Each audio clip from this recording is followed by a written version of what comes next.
right, we can probably go ahead and get started. I'm recording this so that I can share this with other folks who aren't able to attend the session today or tomorrow. So introductions on Zoom are always a little weird. So I'll call your name and you wave, if that's all right. Let's see, almost have my act together. Brittany Cornell, Gary Cornett, Marilyn Sales, Sarah Bonus, and Amanda Spencer Barnes. We Here. trust you there. Yes, here. Okay, so I'm going to share a PowerPoint that describes what we're going to do in the Faculty Leadership Academy this year. Just a second.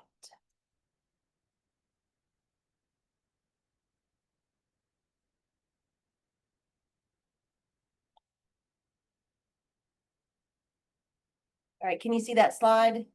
Capitol building? Okay. So I'm just going to give you an overview of kind of what we did last year and what we're planning to do this year. When we're done, I will send you a survey. The purpose of this is to make sure that the folks who are attending have the time to do so and want to do so. Your CAOs think you're great at what you do and want to give you some advanced training, but they may not know exactly what your day-to-day work involves. So this is an opportunity for you to learn what the Faculty Leadership Academy is about, what the time commitment is, what you'll get out of it. And then after the orientation, I'll send you a link to a survey. In the survey, you can either decline to participate, and then I'll let your CAO know that you weren't able to participate, and I'll ask for another nominee. Or you can say that you do want to participate, and you'll finish out the rest of the survey. It has some demographic information and that sort of thing. I'll check back with you all again, probably in early August. I know sometimes faculty come back from summer break, and you're all of a sudden an interim department chair, or you've got another class that you're teaching. So if something happens between now and the beginning of August and you're not able to participate, I'll check in with you again. And if you can't, same thing, I'll let your CAO know, and we'll find someone else to take your spot. I'd like to introduce Gil Hunter. He is a faculty member at EKU, but he has been my partner in putting together the academy. Gil, do you want to say hello? I'm happy to. Yeah. Hi, everybody. I like the way Sheila worded the introductory part. You know, your CAO has nominated you. And if you choose not to participate, or there's some reason you can't participate, then you'll have that chance. But you'll also have to explain to your provost, why you're not participating. So that's just a brass tacks thing to consider there. I respect the heck out of our provost here at EKU, but I wouldn't want to tell her that I'm not going to do something she thinks I'm going to do. There better be a good reason for it anyway. But so I just want you to keep this information in mind. We are giving you this orientation so you have a full sense of what you're getting into, but there are people on your campus that believe in you and think this is going to be good for you and good for the campus. That's why you've been nominated for this. So all of that matters, I think. Hope that's okay, Sheila. Yeah.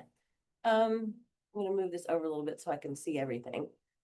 And we've got an orientation scheduled next week for I think about 15 other participants. So snapshot for the 20. Oh, and Gil, please jump in if I misspeak or if I leave something out that you think is useful to point out. Last year we had 24 participants from 7 universities and from 5 KCTCS colleges. We had 5 faculty mentors from 3 different universities. We had a total of 7 sessions that were in person and virtual, which provided 37 hours of direct content to the Faculty Leadership Academy participants. And we had 30 different presenters that covered 23 topics. We didn't realize it in the first year, but what we do is we have generally 4 themes that are woven throughout the Faculty Leadership Academy. There is academic quality, systemness, how all the parts of an institution and outside of the institution move together. Oh, Gil, help me. Academic excellence, Yep. faculty leadership, leading in place, and systemness. So those are the big foci of the academy. We've got additional content planned for 25 and 26. And did everyone receive a copy of the charter and the calendar from your CAO? Okay, good. So the way the format works is we've got monthly sessions. There's pre-session work that might be referred to as homework, but it's readings or research or meetings to help you get prepared so that you're prepared to receive the information that's shared with you at the session. So for example, when we talk about the Graduate Profile Academy, we'll ask you to meet with a member of your Graduate Profile Academy team. When we talk about budget and finance, we'll ask you to meet with the VP of Finance at your institution, so you get more information about that. One of the things that participants last year liked was the not quite an obligation necessarily, but they had reasons to talk with senior leadership on their campus and other faculty leaders by virtue of pre-session work and post-session work. So it opened the door for them to have conversations with folks that they might not have interacted with previously. So we have the pre-session work, then the session is generally mid-month. Post-session work, which again is meetings, readings, research that allows you to get a bit of a deeper dive into the topic that we're looking at. Generally, the pre-session work is somewhat foundational. Maybe if you're not a finance professor, you might want to read the supplemental readings, the pre-session work for the finance section. But if you're a finance professor, maybe that's not going to be as useful to you. The post-session work usually has it's a little bit deeper, and so it allows you to take what you learned on your own in the pre-session work, what you heard or was presented in the session, and then start synthesizing things for yourselves. And then you'll have a faculty circle at the end of the month. At the September session, all of the participants will be seated by faculty circle, and we'll ask you on the 5th to find a time monthly when you all can meet together as a group. And by you all, I mean each individual faculty circle. So I won't schedule those meetings. Faculty Circle 1 will have a different cadence than Faculty Circle 5, for example. But you'll meet with those faculty circles are led by a faculty coach, and that faculty member can provide mentoring type activities for you, but they'll also lead these conversations at the faculty circle time.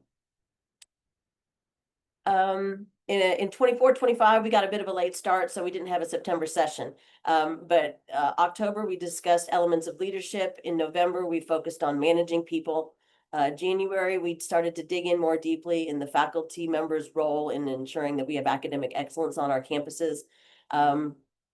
February, we talked about ensuring academic quality. The Council on Post-Secondary Education has a definition of academic quality that was developed with CAOs a couple of years ago. So we do focus on that somewhat. March was a session on post-secondary budgeting. The feedback that we got from participants was they appreciated the down-to-earth nature of the presentations, and they were institutionally blind in that the presentation that we received from the individual was not related to her campus. It was related to higher ed budgeting in general. In April, we had a virtual session with Representative Tipton, who chairs one of the post-secondary education committee in the Capitol. And then May, we were working at our topic was empowering growth. So we had sessions on mental health, work-life balance, imposter syndrome. And the keynote session will repeat again because it was so much fun, but it's prioritizing a culture of joy in the academy.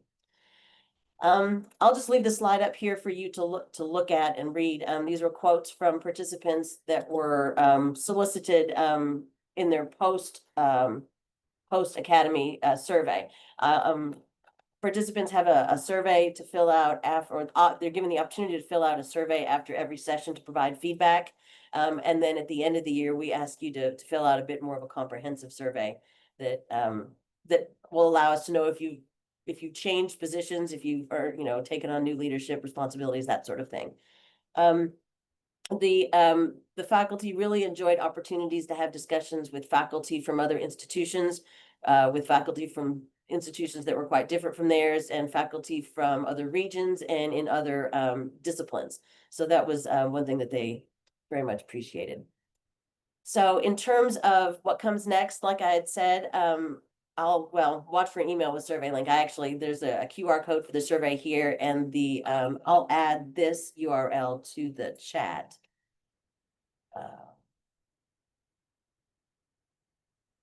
Well, I don't know how to find the chat now, so I'll add it before we're done. So the survey doesn't take too long to complete, but there are a handful of narrative responses on it. So you may want to do that from a PC as opposed to doing it from your phone. And then I already alluded to the fact that we'll let your CAOs know if you're not able to participate and they can recommend somebody else. So that's the orientation. I'm happy to answer any questions that you have. If you've got questions that you want to ask later, that's fine as well. Oh, hello, Michelle. Sorry about that. All right, so do any of you all have any questions? Yes, Sarah. Hi. The first, perhaps like others, point of contact that I had about this was the initial email that you sent. I think sometimes our provost, right, just recommend us into the ether without a conversation. And so for some of these commitments, particularly in-person ones, historically, is that something that CPE covers and supports financially? Does our institution fund us for that travel? What does that look like? You would need to seek travel reimbursement from your individual institutions, but the CPE will provide food for events when, you're here through a meal period, and we will provide lodging. The only lodging caveat is that, we're obligated to follow state rules, and an individual has to be traveling more than 40 miles one way in order to be eligible for lodging. So the CPE will take care of lodging and food, but you'll have to request reimbursement for mileage from your institution. Okay, thank you. That's very helpful. Anything else? Yes. I noticed that it said that you had to attend all sessions, that it was mandatory. I do have one small conflict. Is that negotiable or not? It's for one of the virtual sessions in April. I'm Greek Orthodox, and that's our Good Friday. It happens a little differently, and I'm the choir director, so I kind of need to be there, but I'm just curious. We encourage folks to attend as much as possible. For the virtual sessions, it's we record those, and so I can send you the recording afterwards. Because the way that it's designed, we want you to have seen the session before you meet in your faculty circle, because we want everybody to have had the same information and to have heard everything the same. And then at the faculty circle level, you all will have maybe some prompts or some reflections. So if going in that you might need to leave, you might need to miss one for a religious holiday, that's fine. That's not a problem. Just let me know. If people get sick and people have car trouble and that kind of stuff. But if from the outset that you can't attend the May session or the February session, we need to know that. And it probably won't be a good fit for you to continue if you can't attend the vast majority of them, in part because your work and what you do contributes to what your faculty circle members learn too. And so if someone isn't present all the time, then their faculty circle suffers for it to some degree. But yeah, absolutely, that'd not be a problem for you to miss in that month. Are there other questions? Is there an outcome or a product expected at all? Like, obviously this is for professional development within institutions, but is there any hopeful thing that, like, our faculty circle, for example, that group produces or does as a result of participation throughout the year? We have some ideas for this coming year. I'll tell you, and we're still working through some of them. I will tell you what we did last year. There were two major, I guess, deliverables that were an opportunity, and we're going to replicate them again this year. Maybe the topic's somewhat different, but we're going to do them again. So one of the items was a collaboration challenge. So I'm going to get a bit in the weeds, but the part of the purpose of the Faculty Leadership Academy is to support the work of the unit that I'm in, which is academic excellence. So we unashamedly shove some academic excellence stuff into those various things. So last year we did a collaboration challenge where we paired up participants with somebody that was not in their faculty circle and was not from their institution. And they were given the task of introducing themselves and coming up with something that they could collaborate with that person on in a 15-minute conversation. So the initial idea was kind of speed dating, but without any of the datingness, it was just speed. So 15 minutes, come up with some way to collaborate with somebody else. And then we did 2 pairs of that. We had a really great idea afterwards to offer mini grants to allow folks to follow through on their collaboration ideas. And it was last year was the first year that we did this, and unfortunately we came up with that idea excuse me, we came up with that idea at the wrong time. We should have come up with it first. So we had one person who submitted a request for a grant. And what their collaboration challenge was, he is a political scientist and she is an archaeologist, no, an anthropologist. Gil, one of those two fields. And Yeah, so she's an archaeologist in the anthropology department. Yeah. okay.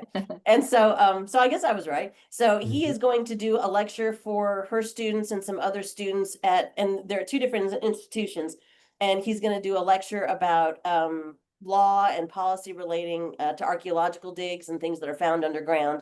And so the two of them had never met, but they were paired up in this collaboration challenge, and they decided that they would move forward with that. So we're going to do the same thing this year, but we'll have you all will know in advance that the purpose is to come up with something that you can follow through on.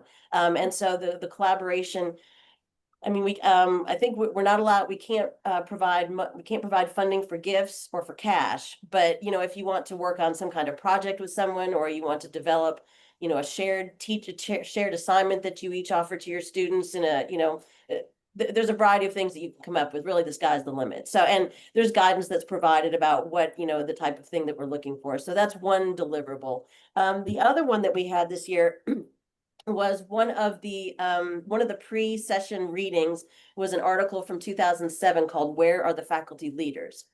And so what we did for that, Gil, why don't you explain what we did for that? Because you had a part in that too.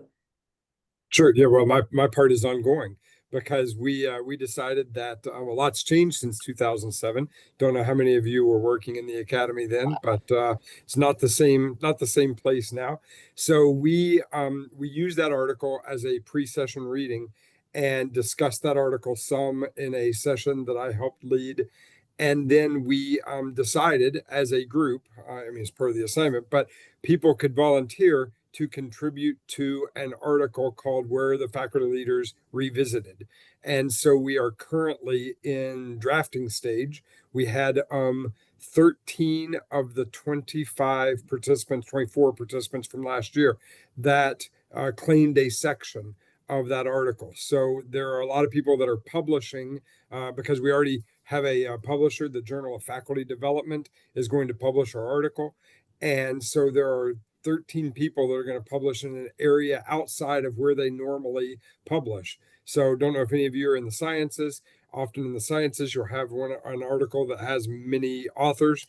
And that's the kind of article we have. There are going to be 13 authors listed on this article. So we're excited about that. So you may read that "Where Are the Faculty Leaders?" and I think it's a good article to read. You may read "Where Are the Faculty Leaders Revisited?" if it's published in a Journal of Faculty Development issue that's available when we're meeting as a group.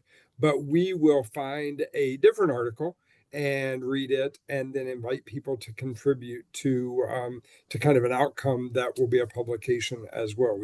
We've decided on that. So so there will be a publication opportunity and a grant funded project opportunity. Both those deliverables that I think count for something.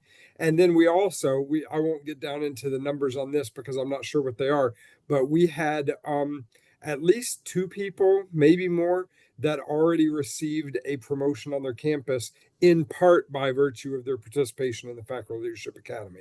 So we understand that some of you are, you know, like preparing for a promotion, that you want a promotion, you hope to get a promotion, whether that's a promotion in rank or whether it's a move to associate chair or department chair or associate dean or dean, whatever that might be. We've got people that have already done that, and we will track you longitudinally after you participate in Faculty Leadership Academy, because we want to know when you move and where you move to and what work you're doing. And we want an opportunity to bring you back and talk to the future cohort of Faculty Leadership Academy participants. The reason I say all of that is because it's clear that from year 1, and we're now launching year 2, but from year 1, provosts on campus believe in this professional development, this faculty development work that we're doing. They are invested in it. They are supporting it financially. They're supporting it through your human resource, and they believe in the outcomes that we are putting together. So we want to treat you all as professionals and help you reach the goals you set. And we think that may be 25 different things for the 25 different participants. So that makes our answer, you know, a grant published work and a work of scholarship, but then also whatever it is you want to do, we want to work through the Faculty Leadership Academy and the faculty circles within that to help you do that. Yeah, we used the term faculty mentors last year, and we got feedback that not all participants use them as mentors. Sometimes it was more appropriate for them to be coaches. So you'll have there'll be perhaps, well, there'll be an expectation that you sit down one-on-one with your faculty coaches at least once or twice, possibly 3 times, just to get some guidance about wherever you are in your career and what assistance you need. Gil will give us some overview of what faculty coaching looks like. We had someone last year who said, I don't need, again, it was a different term. He said, I don't need a faculty mentor, but I want someone to help me prepare for an interview. We're like, well, that's kind of close. And so we're going to be a bit more deliberate this time, describing about the things that your faculty coaches can help you with. I will say that there was one institution that declined to participate last year. They were the first ones to send nominees this year. And we do expect one of the requirements that will not be on your plate, but it will be on your provost plate, is we would like your provost to meet with you quarterly. Whether they meet with you individually is up to them, or if they meet with, it'll be up to the provost to set those out, but we'll set the expectation that we want them to meet with you regularly. I think Provost Todd at Murray did that with his participants, and he found that very useful because he was able to hear what they were learning. So this will be a strong suggestion to the CAOs that they engage with you all on a regular basis so that they hear from you while learning. I'll add to that a tiny bit. Sheila, our provost here at EKU, Provost Ziegler, she has a very small group. This is the 4th year coming up. She's done it, called the Provost Internship Program. So she chooses 5 faculty members, generally kind of in the middle of the rank. Maybe they've been promoted, but they aren't yet full professors, and they have leadership potential identified by their chair or their dean. And she brings them into the provost's office. They get one course reassigned, and she gives them a project, and they kind of decide together on a project. And so they learn a lot about kind of how academic affairs works across the university, but then they also establish a project. Well, both of the EKU participants in the Faculty Leadership Academy last year are in that provost internship program this year. So that's a good example of how our provost here at EKU believes in what we're doing here at CPE to be able to, then give them additional opportunities to develop leadership characteristics that are going to benefit the university. They benefit you, but they benefit the university too. There's a self-serving interest here.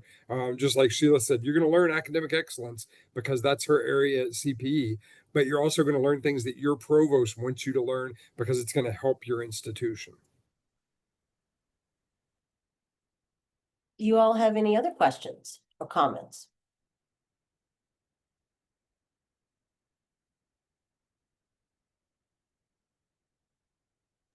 All right. Sorry, I'm so sorry. So you said, right, if we decline, it goes back sort of into a pilot cycle.